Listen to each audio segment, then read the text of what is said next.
এটা ৭ নাম্বার যে বিষয়টি সেটি হচ্ছে খুব গুরুত্বপূর্ণ বিষয়। এই বিষয়টি আসলে অন্য কোনো দলের ভিতরে নাই। সেটি হচ্ছে আত্মসমালোচনা করা, নিজেকে নিয়ে সমালোচনা করা।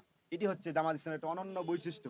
জামাত ইসলামের কোনো কর্মীরা যদি ভুল করে, কোনো দায়িত্বশীল কোনো নেতাও যদি ভুল করে, তাহলে সেই নেতাকে ভুল ধরার জন্য সে নিজে আগে আত্মসমালোচনা করে। সে নিজেকে আগে চিন্তা করে আজকে আসলে আমি কি এই যে কাজ করলাম সারাদিন, আমার কয়টি কাজ ভালো হয়েছে, কয়টি কাজ মন্দ হয়েছে, এগুলা নিয়ে তারা চিন্তা ভাবনা করে। যদি ভালো কাজ করে থাকে আল্লাহর শুকরিয়া আদায় করে, আর যদি খারাপ কাজ হয়ে থাকে হওয়াটা অস্বাভাবিক স্বাভাবিক। যদি কোনো হক নষ্ট হয়ে যায় কারো এই দিনের কাজ করতে গিয়া, তাহলে তারা সেটার জন্য আল্লাহর কাছে অনুতপ্ত হয়। যে বান্দার হক নষ্ট হইলে তারা বান্দার কাছে অনুতপ্ত হয়।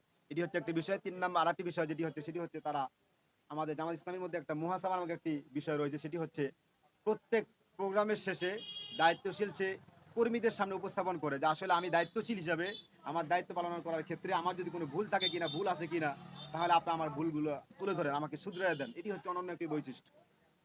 তো এইভাবে করে জামাত ইসলামীর লোকেরা কর্মীরা জামাত ইসলামীকে এইভাবে করে লোকদেরকে একত্রিত করে তাদেরকে এই সাজেশনের আলোকে এগুলো নিয়মিত কোরআন হাদিসের চর্চার মাধ্যমে তাদেরকে আপনার ইসলামের দিকে আকৃষ্ট করে যুগ উপযোগী রাজনৈতিক একজন ব্যক্তি হিসাবে, সে সামাজিক ব্যক্তি হবে, সে রাজনৈতিক ব্যক্তি হবে, সর্বোপরি সে একজন আদর্শ মানুষ হিসাবে মোমেন খাঁটে মোমেন মুসলিম হিসাবে সে সমাজে উপস্থাপন যেন করতে পারে, সেজন্য জামাত ইসলামী তার কর্মীদেরকে কাজ করে থাকে, এই জন্য তাগিদ দিয়ে থাকে তাদেরকে।